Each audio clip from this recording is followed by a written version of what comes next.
What do you want? What? Huh? Good morning, fellow Earthlings. Yeah, we are on the planet Earth, and it is not flat. Like a good neighbor, Mike Berg is there. Is this the swindle truck?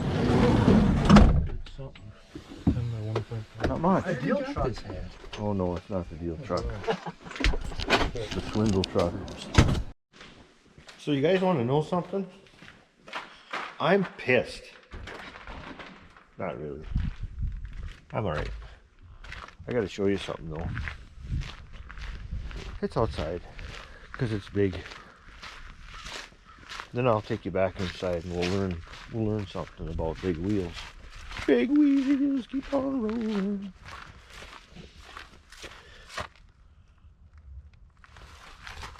That pissed us off. But we got it. Jack bolt, jack bolt, jack bolt.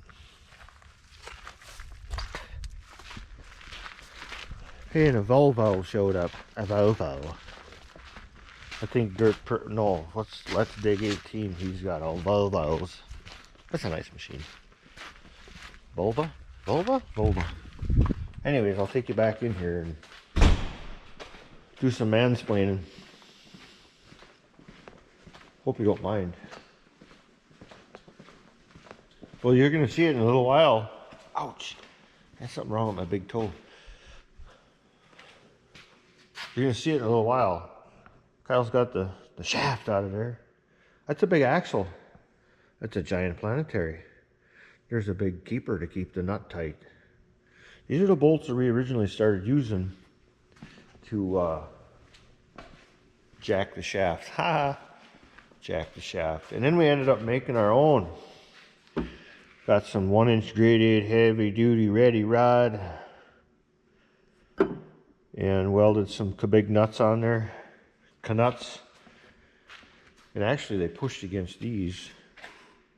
One was actually broke off for years that holds the planetary into the hub. We discovered that one's been broke right here for years. It's irrelevant wherever it is. Because once you put the wheel on it, basically it's held in place. But we still got to get at the seals, which means we got to take this big canut off. And the boys, I said, you need to make yourselves a socket because that's what we need to do. So looks like they've been whittling away at that. It's 5 1/4. And that's 5 1/4. We'll take it all off, and then the seals are behind there. Behind this sun gear. Because the planets roll around the sun. Right? That's why they call it a sun gear. And then the problem we got, in the video you're going to see this tire. See, she's low. And nobody knew it apparently, or these are full of fluid, or had fluid in them. So when you see me watching, as it goes around to where the valve stem is, the fluid is just gushing out of there.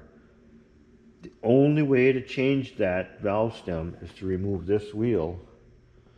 And I forgot to show you that outside, but it screws on in between that other flange and this flange. So we're going to end up doing that, and then with the beating on the wheel, you'll see it. The boys are looking at the air leaking out. But anyways, okay, back to that thing, the rim. So we thought, okay, that thing is hanging on a little bit, and it'll just come right off. And then the wheel comes off. We had the forklift sitting here, yada, yada, yada. But lo and behold, they engineered that rim. And I see it now, I understand it. But there's so much rust and crap on this planetary housing. That's why we had to have such long bolts. So we could get it off so far, and all of a sudden then it came all the way. But yeah, the brakes are going to be, I think, back right here in the seal. It's going to be back in there. That's our problem. It's back there. That's where all the oil's coming from. So we got to take that apart. It's a big machine, man. You probably pick up a lot of chicks in that bucket. So hey peoples, you remember what I was up to earlier with that valve stem? Yeah, the valve stem on that L320 Silphos. It is 15% silver solder. So I gotta explain a few things to you when I'm silver soldering. Silver brazing? Silver brazing, that's right, we gotta get this right. Okay, first of all, that's 15%. That's for like AC lines and stuff like that, and not for like stainless to stainless and different metals, and you want the higher silver content. But there's also another thing. This stuff is a StaySilv. It's white. It's got a lower melting point for copper, brass, all that other good stuff. It's up to, I think it starts at 700 and up to 13 or 14. And the stuff I was using in that other video of, I don't even remember what I was doing, but this one is from 700 to 1800 for stainless, tungsten, carbide, heavy parts, and other non-ferrous metals. And it's blackish brown. And yeah. And you can also, I do believe, they dry up pretty fast, but you can add water to them and stir them back up. So what I'm going to do is, I took this thing apart. I desoldered it. This was that other valve stem from the big loader that was on the other side, and then I got that other one in the other side, and then I'm going to duplicate it instead of waiting for Amazon to send me a new one for about 50 bucks. Somebody made it out of steel. Now I don't know if it was the manufacturer or not, but I desoldered it. And you can see it had a good, it was in there. It was in there, man.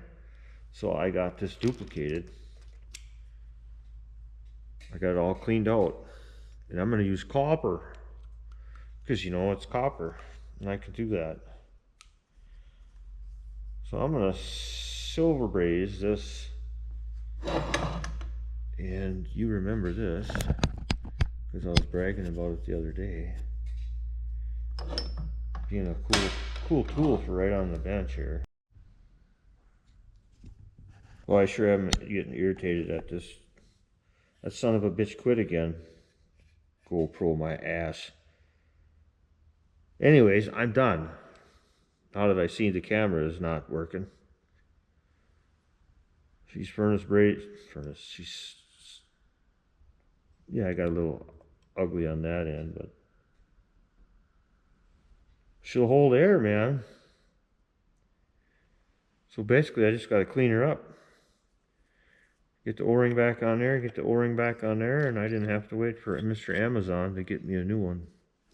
Or whoever. So, again, I don't know what you saw. I took the steel one out that was in there. Used copper. Just got done brazing it. Silver brazing it with that stuff. Damn it, that pisses me off. That camera thing. Anyways, thanks for watching, and see you, bye.